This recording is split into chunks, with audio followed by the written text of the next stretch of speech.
የከበረ ሰላምታችን በመላው ዓለም ሆናችሁ ቃል ስፖርት ዩቲዩብ ቻናላችንን ለምትከታተሉ ሁሉ ይድረስ ብለናል። ከሀገር ቤት ከባህር ማዶ ለዚህም ሰዓት መርጠን ያሰናዳንላችሁን ስፖርታዊ ጥንቅሮች በቀደም ተከተል እናጋራችሁ። እናንተ ደግሞ ላይክ፣ ሰብስክራይብ፣ ሼር እያረጋችሁ እንዲሁም ሐሳብ አስተያየታችሁን ደግሞ በሐሳብ መስጫ ሳጥናችን ላይ ያጋራችሁን ከኛ ጋር ቆይታ እንድታረጉ በአክብሮት ጋበዝን። ውድ ቤተሰቦቻችን ዛሬ በመላው ዓለም የሚጠበቁ ሁለት የካርተር ፋይናል ጨዋታዎች አሉ። እጅግ በጣም ተጠባቂ ናቸው። እናነሳቸዋለን እነኚህን ትልልቅ ጨዋታዎች ውድ ቤተሰቦቻችን። ለኢትዮጵያንም ጨዋታዎቹ እጅግ በጣም ምቹ ሰዓት ነው የሚደረጉት። ከዛ በተጨማሪ በአውሮፓ ወጣ እንላለን። ትልቆቹን ክለቦች እናነሳለን። የሪያል ማድሪድ ፍሎሬንቲኖ ፔሬዝ ያደረጉት ነገር በመላው ዓለም መነጋገሪያ ሆኗል። ትልቁ ዜናችን ነው። ከዚህ ጋር በተያያዘ ተጨማሪ መረጃዎችን በስፋት እናደርሳችኋለን። ሞቷል ስለተባለው ተጫዋች ህልፈተ ህይወት በተመለከተ አነጋጋሪ መረጃ ወጥቷል። በጣም ለየት ያለ ነገር ነው። ይቅርታ እስከ መጠየቅ የተደረሰበት ነው። በተወዳጁም እንግሊዝ ፕሪሚየር ሊግ ተለለቀ መረጃዎችን ይዘንላችኋል። በተለይም ከዙር ጋር በተያያዘ ሰፋ ያለ መረጃን በፕሪሚየር ሊግ ትልቅ ክለቦች እናነሳለን። ማንቸስተር ሲቲዎች ከዋክብቶቻቸውን የማጣት ስጋት ገብቷቸዋል ይላል የሚረር ስፖርትን ዘገባ። ታዳምጡታላችሁ። ኤንዞ ማሬስካ ለቼልሲ ደጋፊዎች ያዘጋጀነው ዋንጫ አለ እያሉ ነው። የትኛውን ዋንጫ ይሆን ታዳምጡታላችሁ። ከቼልሲ ጋር በተያያዘ ግን ነገን የመገንባት ሂደቱ እንደቀጠለ ነው። በርከት ያሉ መረጃዎችን ከቼልሲ የቡድን ዜና ጋር አያይዘን የምናደርሳችሁናል።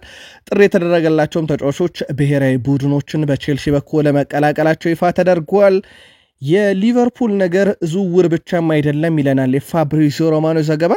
ሊቨርፑል ቤት ትልቅ ሪፎርም እየተደረገ ይገኛል። በቀጣይም ይህ ሪፎርም የሚነካቸውና የማይነካቸው ተጫዋቾችን በተመለከተ አዳዲስ መረጃዎች ወጥተዋል። ታማኝ የዜና ምንጮች ከሊቨርፑል ጋር በተያያዘ ከዋክብቶችም ክለቡን እንደሚሰናበቱም ተረጋግጧል። ትልቅ ከዋክብቶችም አሁን ስማቸው ከሊቨርፑል ጋር መያያዝ ጀምሯል። ከዚህ ጋር በተያያዘ ታዲያም በሊቨርፑል በኩል የሚጠበቁ ትልልቅ ዝውውሮች አሉ። በሊቨርፑል በኩልም የቡድን ዜና ኦፕታ ከሊቨርፑል ጋር ይዞት የወጣውን መረጃና ከዘንድሮ የሊቨርፑል የዋንጫ ጉዞ ጋር በተያያዘ ተጨማሪ ያገኘናቸው ጥንቅሮች አሉ። በአርሰናል በኩል ቡካዮ ሳካን የተመለከተ እጅግ በጣም አስደሳች መረጃን ይዘንላችሁ መተናል። ለመሆኑ አርሰናል ቡካዮ ሳካና ለቡካዮ ሳካ ህይወት ምን ይመስላል ባጭሩ እናደርሳቸዋለን መረጃውን። አርሰናል ቤት አንድሪያ ቤርታ የሚጠበቅባቸው ትልቁ ስራ ተጫዋቾችን ማምጣት እንዳለ ሆኖ ያሉትን ከመጠበቅ አንጻርም ጆርጊኒዮና እንደዚሁም ከቶማስ ፓርቴ ጋር በተያያዘ ተጨማሪ መረጃዎችን ይዘዋል። ግን የሳቸው ትልቁ የቤት ስራ ተከላካዩ ሳሊባ ነው እየተባለ ይገኛል። የፕሪሚየር ሊግ ክለቦች ውስጥ እንግዲህ አርሰናል በተቃራኒ ስለከጠሙት ኖቲንግሃም ፎረስቶች እናነሳለን። ከዛ በተጨማሪ የአርሰናል ከዋክብቶችም ብሔራዊ ቡድኖቻቸውን እየተቀላቀሉ ይገኛሉ። በማንቸስተር ዩናይትድ በኩል የሚጠበቁ ትልቅ ሁነቶች አሉ። በተለይም ኮንትራት ማራዘምና ዝውውር ናቸው። በትልቁ የሰማናቸው የኮንትራት ማራዘም ድርድርና ለዚሁም ተጫዋች ከማስፈረም ጋር በተያያዘ ትልልቅ መረጃዎችን ሰምተናል። በተለይም ጄሰን ዊልኮክስ ስለሚያደንቁት አንድ አጥቂ ተጨማሪ መረጃን አግኝተናል። በማንቸስተር ዩናይትድ በኩል ሰር ጂም ራትክሊፍም ያሉትን ነገር ፈጽመውታል። ይህ ነገር በተለይም እሳቸውን ከደጋፊዎች ያራርቃል እየተባለ ይገኛል።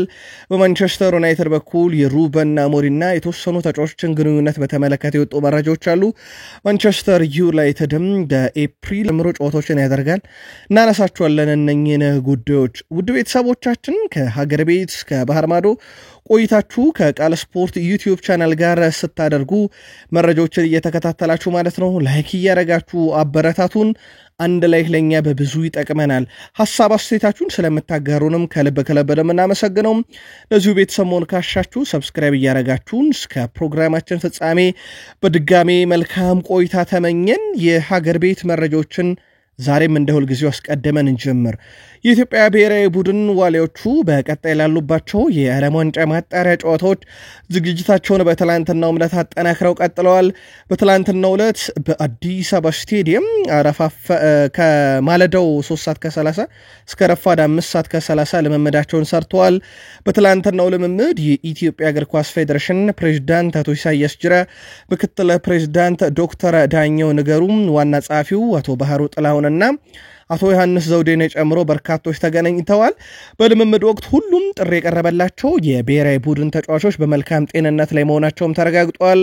ዋሊያዎቹ ዛሬ የመጨረሻ ልምምዳቸውን ካደረጉ በኋላ ሌሊቱን ጨዋታ ወደሚደረግበት ሞሮኮ ጉዞ ያደርጋሉ። ብሔራዊ ቡድኑ ጥሪ ካቀረበላቸው ተጫዋቾች መካከል አንድ ተጫዋች በመቀነስ 23 ተጫዋቾችን ይዞ ወደ ሞሮኮ እንደሚያቀና ይጠበቃል። ብሔራዊ ቡድኑ አርብ መጋቢት 12 2017 ዓ.ም በኢትዮጵያ አቆጣጠር ሞሮኮ ካዛብላንካ ስታድ ላርቢ ዛውሊ ስቴዲየም ላይ ከግብጽ ብሔራዊ ቡድንና እንደዚሁም ከጅቡቲ ብሔራዊ ቡድን ጋር የዓለም ዋንጫ ማጣሪያ ጨዋታቸውን እንደሚያደርጉም ይጠበቃል። ዛሬ በመላው ዓለም በጉጉት የሚጠበቁ ሁለት መርሃ ግብሮች አሉ። ምሽቱ 2:45 እና ምሽት 5 በኢትዮጵያ የሰዓት ቀመር የሚደረጉ ናቸው።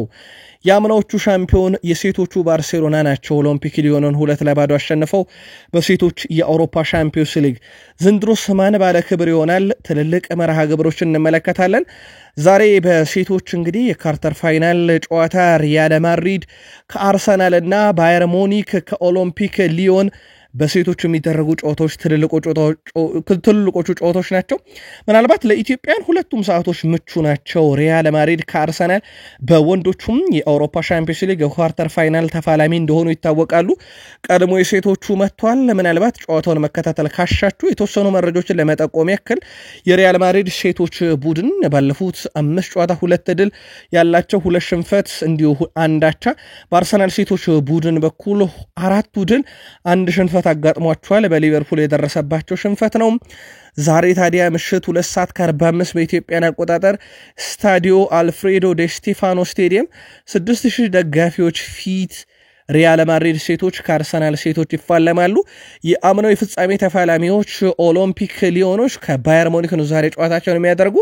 ሁለቱ ቡድኖች በአውሮፓ ውስጥ በጣም ትልቅ ዝና ያላቸው ቡድኖች ናቸው። በሁለቱም ቡድኖች በኩል ባለፉት 5 ጨዋታ ምንም ሽንፈት ያልገጠማቸው፣ በዛ ላይ በተቃራኒ መረብ ላይ በርካታ ግቦችን ያስቆጠሩ። በተለይም የሊዮን ጨዋታ እጅግ አደገኛ ነው። ባለፉት 5 ጨዋታ ሊዮን 8-1፣ 4-0፣ 7-0፣ 4-1 እና 2-1 አሸንፈው የመጡ ናቸው። ፓሪስ ሰን ዠርሜንም እዚህ ውስጥ አለና ዛሬ ኦሎምፒክ ሊዮኖች ትልቅ ግምት ተሰጥቷቸዋል። በጣም አደገኛ የአውሮፓ ቡድን ነው። በርስ ግንኙነታቸው ኦሎምፒክ ሊዮኖች በሴቶች 2 ጊዜ የባየር ሙኒክ ሴቶችን አሸንፈዋል። 1 ጊዜ የባየር ሙኒክ ሴቶች ሲያሸንፉ ምንም ጊዜ ያቻ ወጥቶ አያውቁም። ይህ ጨዋታ ደግሞ ምሽት 5 ሰዓት በኢትዮጵያ ቀመር ሰዓት አቆጣጠር የሚደረግ ነው። ውድ ቤተሰቦቻችን ሁለቱም ጨዋታዎች ዘና ፈታ እንድትሉ ጋበዝናችሁ። በተለይም የአርሰናልና የሪያል ማድሪድ የሴቶች ቡድን ጨዋታ ምሽት 2:45 ስለሚደረግ በመላው ዓለም በርካታ ተመልካች ይኖራል ተብሎ ይጠበቃል። በእንግሊዝ ፕሪሚየር ሊግ የ29ኛ ሳምንት ሁሉም መርሃ ግብሮች ተደርገው ከተጠናቀቁ በኋላ አለን ሺረር የሳምንቱን ምርጥ 11 ከምርጡ አሰልጣኝ ጋር ይፋ አድርጓል። የሁስኮርድን በፕሪሚየር ሊግ የመረጃ ሰዓት እናነሳዋለን። በአሰልጣኝ ማርኮ ሲልቫ ናቸው በአለን ሺረር የተመረጡት። ግብ ጠባቂ ፍሊከን፣ 3 ተከላካዮች ቲምበር፣ ሚሊኮቪች እና ኢስቱፒና፣ ከነሱ ፊት ኖርጋርድ እና ፔሬራ።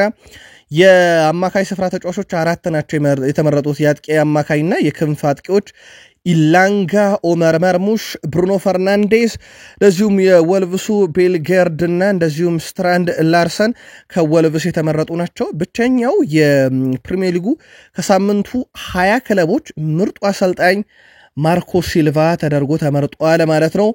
ይህ የአለን ሺረር ነው። የሁስኮርድን በፕሪሚየር ሊግ የመረጃ ክፍለ ጊዜ እናነሳዋለን።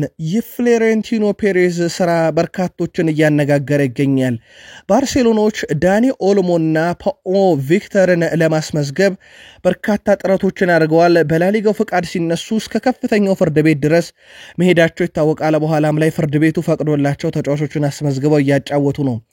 ከዚህ ጀርባ ታዲያ የሪያል ማድሪዱ ፕሬዝዳንት ፍሎሬንቲኖ ፔሬዝ እጃቸው እንዳለበት ተረጋግጧል። ፍሎሬንቲኖ ፔሬዝም ለከፍተኛው ፍርድ ቤት ደውለው ባርሴሎናን እንዲያግዟቸው ያውም ከስፔን ሱፐር ካፕ የፍጻሜ ጨዋታ በፊት ደውለው በቀጥታ ይሄንን ማድረጋቸው ተረጋግጧል።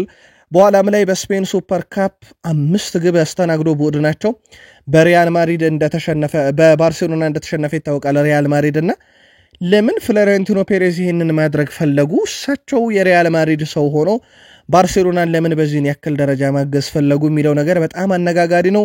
ሪልቮ መረጃውን ይዞት ወጥቷል። ፋብሪዚዮ ሮማኒዮም በሰበር መረጃውን አረጋግጦታል። እጅግ በጣም አነጋጋሪ ነው ፍሎሬንቲኖ ፔሬዝ ድርጊት። ባርሴሎና ታዲያ በዚህ ጥንካሬው ላይ በተለይም እነ ዳኒ ኦልሞ ተጨምረው ይቅርና ሶስቱ ተጫዋቾች ሮቤርት ሌዋንዶስኪ፣ ራፊኒያ፣ ላሚን ያማል በድምሩ ዘንድሮ 126 የግብ አስተዋጽኦ አላቸው። በአውሮፓ 3 የፊት መስመር ተጫዋቾች ይሄውላ የግብ አስተዋጽኦ ጥምረት ኖራቸው አያውቅም። እጅግ በጣም የተለየ ቁጥር ነው። 126 ላይ ደርሷል። እዚህ ቡድን ላይ ደግሞ በቀጣይን ዴኮ እየሰሩበት ያለው ነገር አለ ነው ላፖርታም ስራዎችን እየሰሩ ነው። በተለይ በመላው አውሮፓ በትልቁ እየተፈለገ የሚገኘውን የኒካስል ዩናይትዱን አጥቂ አሌክሳንደር አይሳክን መጨመር ነው። 110 ሚሊዮን ዩሮ ባርሴሎናዎች ለዚህ ተጫዋች ለማውጣት እቅድ እንዳላቸው እየተዘገበ ይገኛል። ይህ ተጫዋች በሊቨርፑል እና እንደዚሁም በፕሪሚየር ሊግ አርሰናል በጥብቅ እየተፈለገ እንደሆነ ይታወቃል። ከሪያል ማድሪድ ጋር በተያያዘ ፈረንሳዊ ፊት መስመር ተጫዋች ኬሊያን ምባፔ ከሪያል ማድሪድ ጋር በዚህ ዓመት የሶስትዮሽ ዋንጫን ማሸነፍ እንደሚፈልግ ገልጿል። ፒኤስጂ ያለ እሱ ጥሩ እየተጫወተ ነው ስለመባሉ የተነሳለት ኬሊያን ምባፔ ይሄ እኔን አይመለከትም፣ ለነሱ መልካሙን ሁሉ እመኛለሁ፣ እኔ አሁን ትኩረቴ ሁሉ ያለው ሪያል ማድሪድ ነው ብሏል። ምባፔ በዚህ ዓመት የሶስትዮሽ ዋንጫን ማሸነፍ እንደሚፈልግም ተናግሯል። የሶስትዮሽ ዋንጫ ሪያል ማድሪድ አሳክቶ የማያውቀው ነው፣ በመጀመሪያ ዓመቴ ይሄን ማድረግ እፈልጋለሁ ብሏል። ኮፓ ዴልሬም የስፔን ላሊጋን ዋንጫ እንደዚሁም የአውሮፓ ሻምፒዮንስ ሊግን በድምር ማለቱ ነው። ኬሊያን ምባፔም በትላንትናው ዕለት ጥሪ በተደረገለት የፈረንሳይ ብሔራዊ ቡድን ስብስብ ውስጥም መቀላቀሉ ይፋ ተደርጓል። ስፔንን ቆይ ብራዚላዊ አንቶኒ ባለቤትነት የዩናይትድ ንብረት እንደሆነ ይታወቃል። በውሰት ለሪያል ቤት እየተጫወተ ይገኛል። በሪያል ቤት የመጀመሪያ አመቱን እያሳለፈ ነው። በእርግጥ አጋማሽ ብቻ ነው የሚቆየው፣ የሲዝኑን አጋማሽ በጥር ስለተዘዋወረ ለሪያል ቤትስ መጫወት ከጀመረበት ጊዜ አንስቶ ከክፍት ጨዋታ 17 የግብ ዕድሎችን ፈጥሯል። 6 ትልልቅ የግብ ዕድሎችን ፈጥሯል። ይህን ያደረገ አንድም የላሊጋ ተጫዋች አናገኝም። እሱ መጫወት ከጀመረ ጊዜ ጀምሮ እነ ኬሊያን ምባፔ፣ ቪኒሲየስ ጁኒየር፣ ሉካ ሞድሪች፣ እነ ፔድሪ እንደዚሁም ላሚን ያማል፣ ራፊኒያ በሚጫወቱበት ላሊጋ ላይ የማንቸስተር ዩናይትድ ንብረት የሆነው በውሰት ለሪያል ቤትስ የሚጫወተው አንቶኒን ያክል ትልቅ የግብ ዕድሎችን የፈጠረ ተጫዋች አናገኝም። በጣም መነጋገሪያ ሆኗል።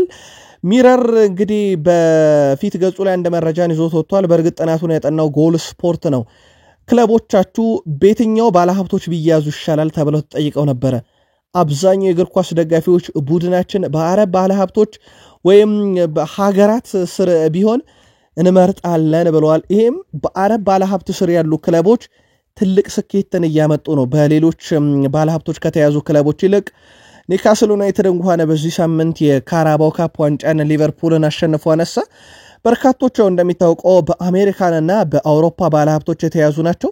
ጥቂት የሚባሉ ክለቦች ደግሞ እንደ ማንቸስተር ሲቲ፣ ኒካስል ዩናይትድ፣ ፓሪስ ሰን ዠርሜን ያሉ የአረብ ገንዘብ የሚፈስባቸው ክለቦች ናቸው። በስኬትም ደረጃ ቀላል የሚባል ስኬት አይደለም ያላቸው እነኚህ በአረብ ስር የተያዙት ክለቦችና አብዛኛው የእግር ኳስ ደጋፊዎች አሁን ክለቦቻችን በአረብ ባለሀብት ስር ቢወድቁ ይሻለናል እያሉ ነው። የእናንተ ክለብስ በአረብ ባለሀብት ስር አሁን ባሉት ባለሀብት ስር ምልከታችሁን አጋሩን። ሮቤርቶ ዲዘርቢ በርካቶች በፈረንሳይ የፓሪስ ሰን ዠርሜንና የማርሴይን ጨዋታ ክላሲኮ እያሉ ይጠሩታል። እኔ ግን በዚህ አላምንም። አንድ ክለብና በአንድ ክለብ መካከል ክላሲክ የሆነ ጨዋታ እንዲደረግ በሁለት ክለቦች መካከል መመጣጠን የሚያስፈልጋል። ታሪክ ብቻ በቂ አይደለም።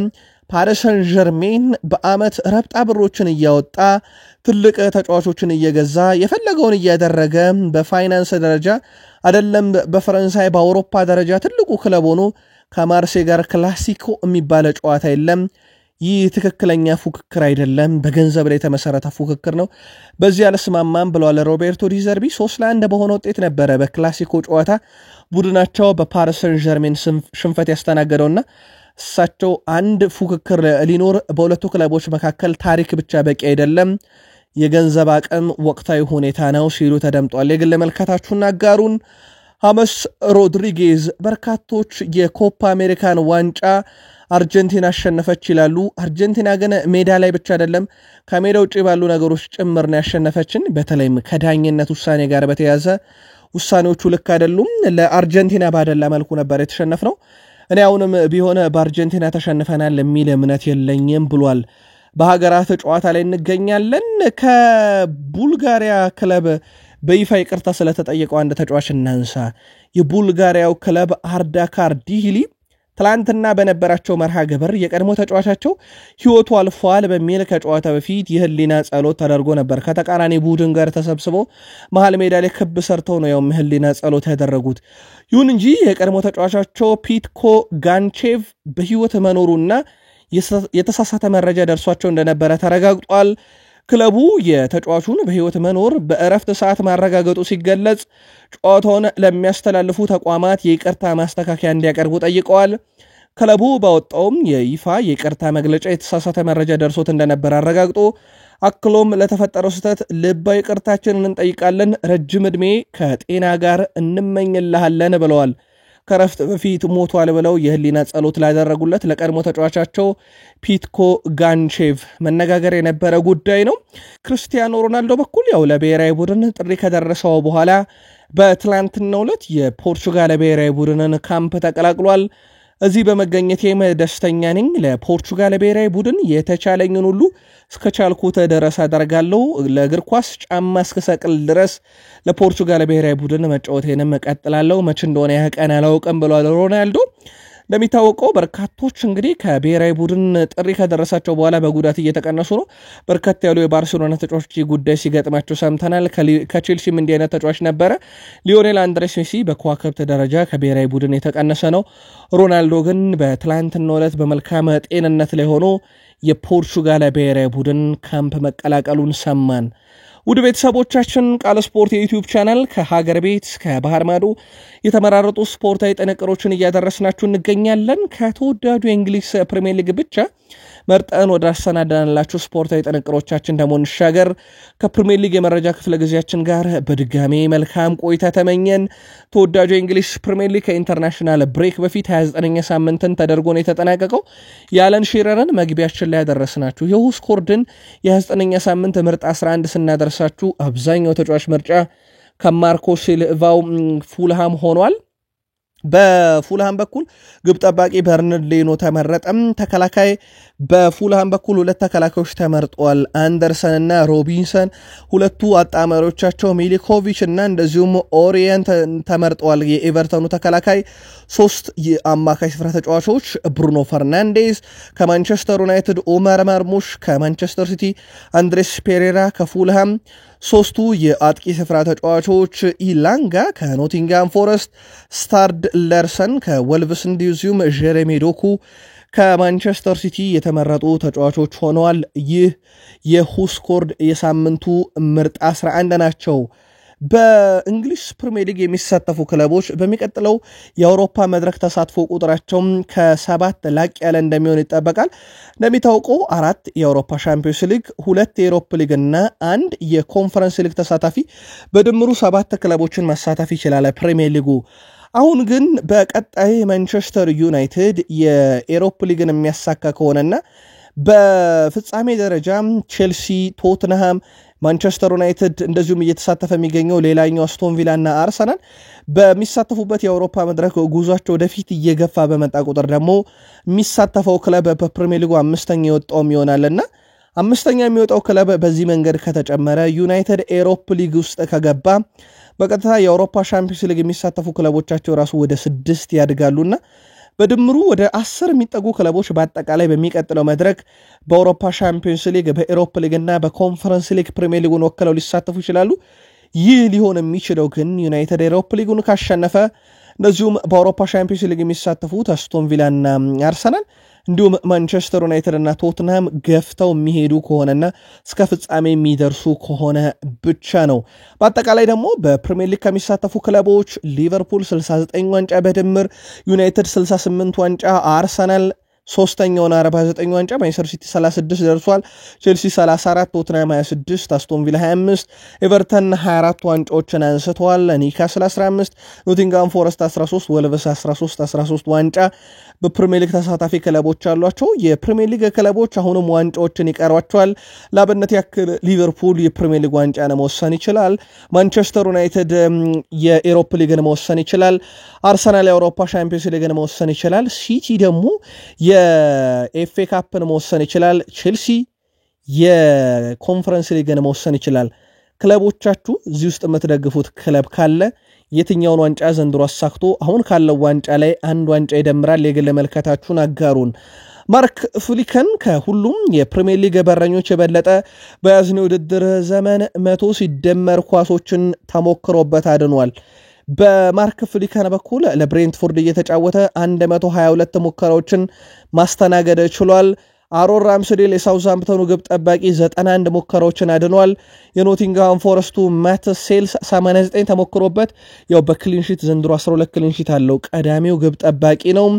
ጆርዳን ፒክፎርድ ያለ ይቀጥላል። በርካታ ሙከራዎች ተደርገውባቸው በያዝነው የውድድር ዓመት ኳስ የማዳን ነጻሪያቸውን ብሩኖ ጉማሬሽ ከየትኛውም የፕሪሚየር ሊግ ተጫዋች የበለጠ 92 ጊዜ ጥፋት ተሰርቶበታል።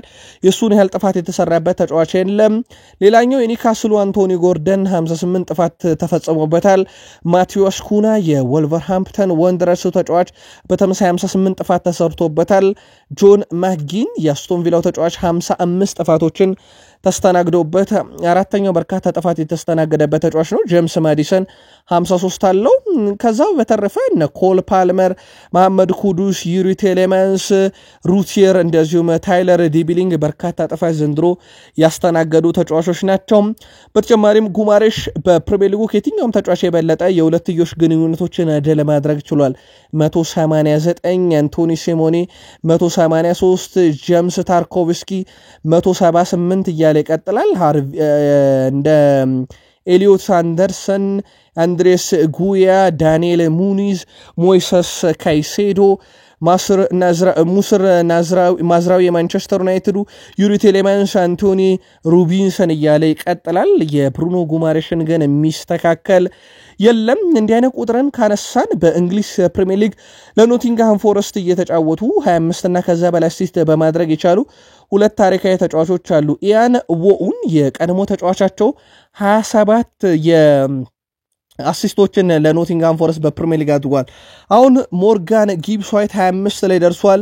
ሁለተኛው ነው በኖቲንግሃም ፎረስት ታሪክ በፕሪሚየር ሊጉ። ቀጣይ 2 አሲስቶችን ካደረገ የኢያን ዎኡን ሪከርድ ይጋራል። 3 ካደረገ ደግሞ በኖቲንግሃም ፎረስት ታሪክ አዲስ ክብረ ወሰን ያስመዘግባል።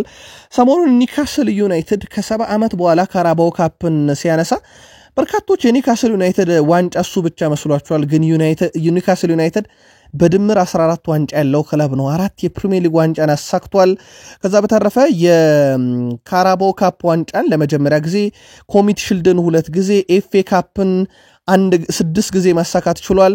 ከዛ በተረፈ በሻምፒዮንሺፑም ወደ 1 ጊዜ ዋንጫ ለማሳካት ችሏልና ለኒካስል ዩናይትድ ብርቅ የሆነ ዋንጫ ካራባኦ ካፕ እንጂ በዋንጫ ደረጃ በውስጥ በርካታ ክብሮችን ፕሪሚየር ሊግን ጨምሮ ያሳካ ክለብ ነው።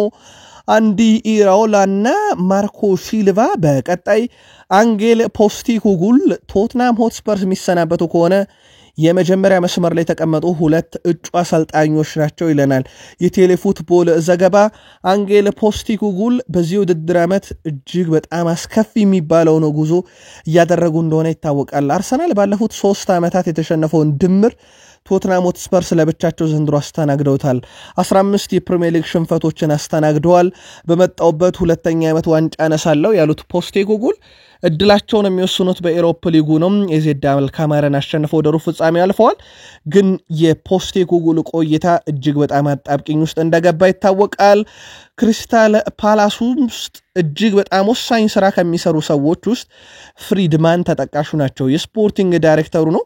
በአውሮፓም ዘንድ እጅግ በጣም ታዋቂ ሰው ናቸው። ፍሪድማን በአመቱ መጨረሻ ከክለቡ ጋር እንደሚለያዩ ተረጋግጧል። ኢብሪቼ ኢዜ፣ ማይክል ኦሊሴን፣ አዳም ዋርተንን የመሳሰሉ ከዋክብቶችን ለቡድኑ ያስፈረሙት ስፖርቲንግ ዳይሬክተር ፍሪድማን በቀጣይ መዳረሻቸው የት እንደሆነ ባይታወቅም ክሪስታል ፓላስን ግን እንደሚለቁ ተረጋግጧል።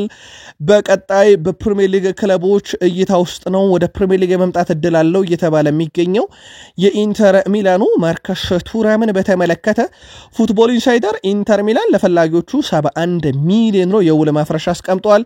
ይህን ገንዘብ የከፈለ የአውሮፓ ክለብ ብቻ ይወስዳል። ከፕሪሚየር ሊግ አርሰናልና ቼልሲ ዋነኛ ፈላጊዎቹ እንደሆኑ ነው ፉትቦል ኢንሳይደርን በፊት ገጹ ላይ ይዞት የወጣው። በብሔራዊ ቡድን ደረጃ እንግዲህ ከአንድ ዓመት ገደማ በኋላ ጥሪ የተደረገለት ንብረትነቱ የዩናይትድ በመጫወት ላይ የሚገኘው ላስቶን ቪላ ነው። ማርከስ ራሽፎርድ በትላንትናው ዕለት የእንግሊዝ ብሔራዊ ቡድን ካምፕ መቀላቀሉ ይፋ ተደርጓል። ማንቸስተር ሲቲ ቤት እንሂድ። ኤርሊንግ ብሩት ሃላንድ በቀጣይ ክለቡ የአውሮፓ ሻምፒዮንስ ሊግ ተሳታፊ የማይሆን ከሆነ ከሪያል ማድሪድ እና ከባርሴሎና የሚመጡለትን ጥያቄ ሊያጤን ይችላል እየተባለ ነው። በእርግጥ ሰሞኑን ነበረ ኮንትራት ማራዘሙ ጉዳይ ላይ ስራዎች የተሰሩት። አሁን ግን ከዚህ ተጫዋች ጋር በተያያዘ የአውሮፓ ሻምፒዮንስ ሊግ ትኬት መቁረጥና ያለመቁረጥ ትልቅ አደጋ ሊሆን ይችላል እየተባለ ነው። የስፔን ጋዜጦችም መረጃውን በስፋት ይዘው እየወጡ ይገኛሉ። በተለይም ሪልቮን ጨምሮ ሙንዶ ዲፖርቲቮ ይህን መረጃ እያጋሩት ነው። የዚህ ኮከብ መዳረሻ የስፔን ላሊጋ በተለይም ሪያል ማድሪድ ሊሆን ይችላል እያሉ ነው። ግን ፔፕ ጋርዲዮላ ይህን ተጫዋች በቀላሉ ይለቁታል ተብሎ አይጠበቅም። እሳቸው መከራን ከሲቲ ጋር እጋፈጣለሁ ቢወርድ እንኳን አብሬ ነው የምወርደው እስከ ማለት ደርሰዋልና ኤርሊንግ ብሩት ሃላንድን በቀላሉ ይለቁታል ተብሎ አይጠበቅም። ከዋክብቶቻቸውን አሳምነው ሊያቆዩ ይችላሉ። በሲቲ በኩል ግን አይካይ ጉንዶዋንን ጨምሮ ኬቨን ደብሮይነ በርከት እነ ኮቫችችን ጨምሮ በርከት ያሉ ከዋክብቶቻቸው በአመቱ መጨረሻ ከክለቡ ይሰናበታሉ ተብሎ ይጠበቃል። ኤንዞ ማሬስካም አሁንም ዋና ቅዴ በቼልሲ ቤት እያንዳንዱን ጨዋታ ማሸነፍ ከዛ ውጪ ደግሞ ልንፋለምባቸው የምንችላቸውን ዋንጫዎች ሁሉ ተፋለመን ማሸነፍ ነው ብለዋል። በዚህም የዓለም ክለቦች ዋንጫን ወደ ቼልሲ ማምጣት እቅድ አለን፣ ለሱም ተጫዋቾቻችን ሙሉ ዝግጁ ናቸው። በቼልሲ እያንዳንዱን ጨዋታ ማሸነፍ ህልማችን ነው፣ ግባችን ደግሞ በተሳተፍንባቸው የዋንጫ ውድድሮች ላይ ድል ማድረግ ነው ብለዋል። ኮንፈረንስ ሊግ በእጃቸው ነው። በቀጣይ ደግሞ የዓለም ክለቦች ዋንጫን ከፕሪሚየር ሊግ ከሲቲ ጋር ወክለው የሚሳተፉ ነው የሚሆነው። ያንን ዋንጫ ለማምጣት እንጥራለን ብለዋል። ሮበርት ሳንቼዝም ሂደቱን ማስቀጠል መቻል አለብን እናም ለድል መራብ አለብን ብሏል። ባለፈው ሳምንት የተመዘገበ ውጤት እኛን የሚወክል አልነበረም ወይም እኛን የሚገልጽ አይደለም። ትኩረት አድርገን እንደዚሁ ደግሞ አብረን ጠንክረን ይህን ውጤት መለወጥ ይኖርብናል። የአውሮፓ ሻምፒዮንስ ሊግ ትኬት መቁረጥ ግዴታችን ነው። ለደጋፊዎቻችን ዘንድሮ የምናቀርበው ነገር ይህ ነው ብሏል። ቼልሲ ቤት ግን ከዋክብቶችን የመሰብሰብና ቀጣዩን ቡድን የመገንባት ሂደት እንደቀጠለ ነው። ለአብነት ያክል እድሜያቸው ከ25 ዓመት በታች የሆኑ በርካታ ስብስብ አሉ በቼልሲ። ቀጣይ የሚመጡም አሉ። ኮለ ፓልመር፣ ሮሚዮ ላቪያ፣ ኤንዞ ፈርናንዴዝ፣ ሞይሰስ ካይሴዶ፣ ማርክ ኮኮሬላ እንደዚሁም ማርክ ጉዌ ሊመጡ ከታሰቡት እነ ታሪክ ጆርጅ በቡድን ውስጥ እየተጫወቱ ይገኛሉ። ጆንስ አቼፖንጋለ፣ ሌሎች እንደ ኬንድሬ ፓኤዝ፣ ኢስታቪ ዊሊያም፣ አንድሬ ሳንቶስ፣ ጆዋ ፍሌክስ፣ ዳሪዮ ኦይሲጎ፣ ኬፓና ፔትሮቪችን የመሳሰሉ እንግዲህ ከቅጣት ከተመለሰ ደግሞ እንደ ማይካሎ ሙድሪክ ያሉ ከዋክብትን ሰብስበዋል። በአንጻራዊነት እጅግ በጣም ወጣቶች በድል ደረጃ የተራቡና በረጅም ጊዜ ቡድኑን ማገልገል የሚችሉ ከዋክብቶችን እየሰበሰቡ ይገኛሉ። እንግዲህ ዳሪዮ ኦይሲጎ በቅርቡ የፈረመ ነው። በቼልሲ ቤት ውስጥ በትልቁ የሚጠበቀ ተጫዋች ነው። በተለይም ቡድኑን በብዙ ያገዛል ተብሎ ይጠበቃል። ከዛ በተጨማሪ በርካታ ያሉ ተጫዋቾችን በቀጣይ ክረምትም ያመጣሉ ተብሎ ይጠበቃል። ቼልሲዎች የቡድን ግንባታው ግን ወደፊት ተስፋ የሚሰጥ አይነት ወይን ዝም ብሎ ተጫዋቾችን ብቻ የሚገዛው ሆኖ ታያችሁ። ቼልሲዎች አጋሩን በአርጀንቲና ስብስብ ጥሪ የተደረገለት ኤንዞ ፈርናንዴስ ትላንት ካምፑን ተቀላቅሏል። ሌላኛው በእንግሊዝ ብሔራዊ ቡድን ጥሪ የተደረገለት ሪስ ጄምስም የእንግሊዝ ብሔራዊ ቡድን መቀላቀሉ ሲደረግ ያው ኮል ፓልመር በይፋ ከእንግሊዝ ብሔራዊ ቡድን ስብስብ ውጪ እንደተደረገ ይታወቃል። ፓልመርን ካነሳን ግን በዘንድሮ የውድድር ዓመት በሊጉ ብዙ የግብ ዕድሎችን ለመፍጠር ቀዳሚ ነው፣ 71 ነው። በእነኚህ 71 ውስጥ አንድም አሲስት ለማድረግ እንደተቸገረ ይታወቃል። በሁለተኛው ሲዝን አጋማሽ በፕሪሚየር ሊጉ ሳላ 69 ሁለተኛው ነው፣ ብሩኖ ፈርናንዴስ 66 ሶስተኛው፣ ዲያን ኮልዞቪስኪ በ63 አራተኛው ነው፣ ኤንዞ ፈርናንዴስ፣ ሊፍ ዴቪስ እንደዚሁ ብራያን መቤሞ፣ ትሬንት አሌክሳንደር አርኖልድ፣ ዳምስ ጋርድ እና ዩሪ ቴሌማንስ እስከ 10 ያለውን ደረጃ ይዘዋል። በሊቨርፑል ቤት ዝውውር ብቻ ሳይሆን ትልልቅ ሪፎርሞች ቀጣይ ክረምት ይጠበቃሉ። ፋብሪዚዮ ሮማኖ፣ ዳርዊን ኑኔዝ እና ሉዊስ ዲያዝ በቀጣይ ክረምት ክለቡን የሚለቁበት ሰፊ ድል እንዳለም ካረጋገጠ በኋላ ወደ ቡድኑ ግን እንዲመጡ የሚፈለጉ ተጫዋቾች አሉ ብለዋል። ዩሊያን አልቫሬዝ ላይ አሁንም ተስፋ አልቆረጡም። ሊቨርፑሎች ሁኔታውን ከአትሌቲኮ ማድሪድ እየተከታተሉ ነው ተብሏል። አምና በሲቲ እያለ ሲፈልጉት የነበረውን ተጫዋች አሁን ደግሞ አትሌቲኮ ማድሪድ እያለ ለማምጣት ጥረት ያደርጋሉ። ሊቨርፑል በክረምት እንደ ዲያዝ፣ ኑኔዝ፣ ጆታን ያሉ ተጫዋቾችን በተለይ መልቀቁን አይቀሬ መሆኑን ተከትሎ ዩሊያን አልቫሬስ ለመተከነት ወደ ሊቨርፑል ሊመጣ ይችላል እየተባለ ነው። ምናልባት የዝውውር አካል ሊያደርጉት የሚችሉትም ተጫዋች አለ እየተባለ ነው። ሌላኛው የሳላህ የረጅም ጊዜ ተተኪ እንዲሆንላቸው ደግሞ የሪያል ማድሪዱን ሮድሪጎን ለማምጣት ጥረት ያደርጋሉ ተብሎ ይጠበቃል። እሱ አሁንም ይሆን ከሪያል ማድሪድ የመልቀቅ ምንም አይነት ፍላጎት የለውም። ተጠባባቂም ቢሆን በሪያል ማድሪድ ነው መቆየት የሚፈልገው። ሊቨርፑሎች እንዴት አድርገው ያሳምኑታል የሚለው የሚጠበቅ ነው የሚሆነው። ከዛ በተጨማሪ በሊቨርፑል በኩል የወልቭሱን ጆዋ ጎሜዝንም ሁኔታ እየተከታተሉ ነው። 50 ሚሊዮን ዩሮ የተለጠፈበት ተጫዋች እንደሆነ ይታወቃልና በርከት ያሉ ተጫዋቾችን መልቀቃቸው በርከት ያሉ ከዋክብት ወደ ቡድኑ እንዲያመጡ ያደርጋል። ለአብነት ያክል ዲያዝ፣ ጆታ፣ ሳላ በአጥቂ ስፍራ ላይ ምንም ዋስትና የላቸውም። ከዛ ውጪ ሉዊስ ዲያዝ እና ጆታ፣ ሳላ በተጨማሪ ኑኔዝ አሉ። ከዛ በተጨማሪ ፍሬድሪኮ ኬዛ መርግጥ አይደለም። ምናልባት በቡድን ውስጥ ሊቆይ ይችላል ተብሎ የሚጠበቀው እስካሁን ከክለቡ ይለቃል ተብሎ ስሙ ያልተነሳው ኮዲ ጋክፖ ነውና በትልቁ ስማቸው ለኚህ ተጫዋቾች ክለቡን ይለቃሉ የሚለው። በዚህ አጋጣሚ ታዲያ ግራ መስመር ተከላካይ፣ የማል ተከላካይ፣ አማካይና አጥቂ በቀጣይ ክረምት ሊቨርፑል ቤት የማይቀሩ ዝውውሮች ናቸው። ሪቻርድ ሂውዝም ትልቅ ስራ ይጠብቃቸዋል ተብሎ ይጠበቃል። አርኔ ስሎት በመጡበት ዓመት የዋንጫ ብዛት 4 ለማሳካት ከጫፍ ደርሰው አሁን እጃቸው ላይ ቀረው 1 ነው።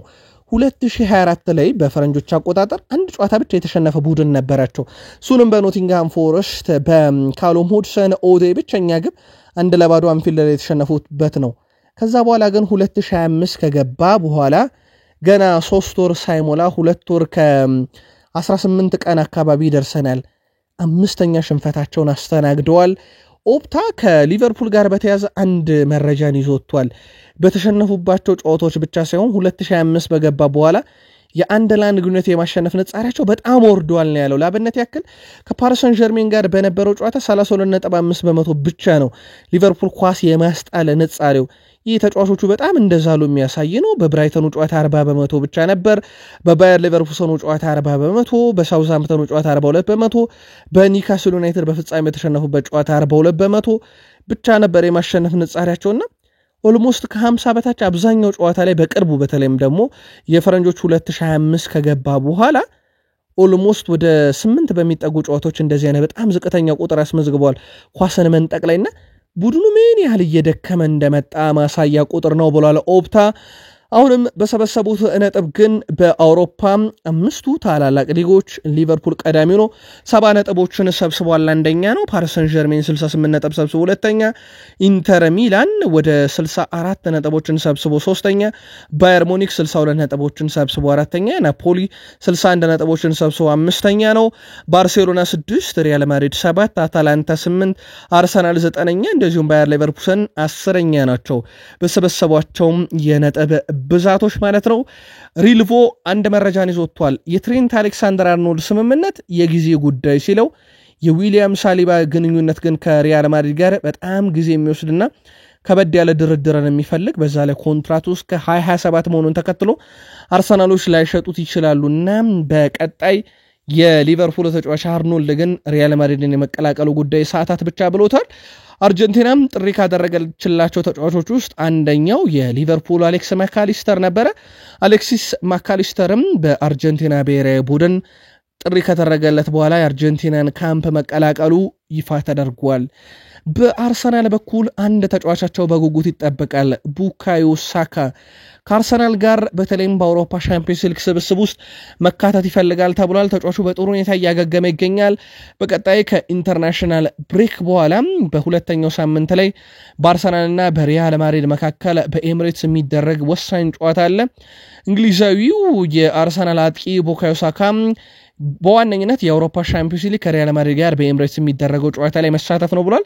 መረጃውን ታማኙ ሰው ፋብሪዚዮ ሮማኖ ማረጋግጦታልና የቡድን ስብስብ ውስጥ ማይከል አርቴታ ያካቱታል የሚለው ይጠበቃል።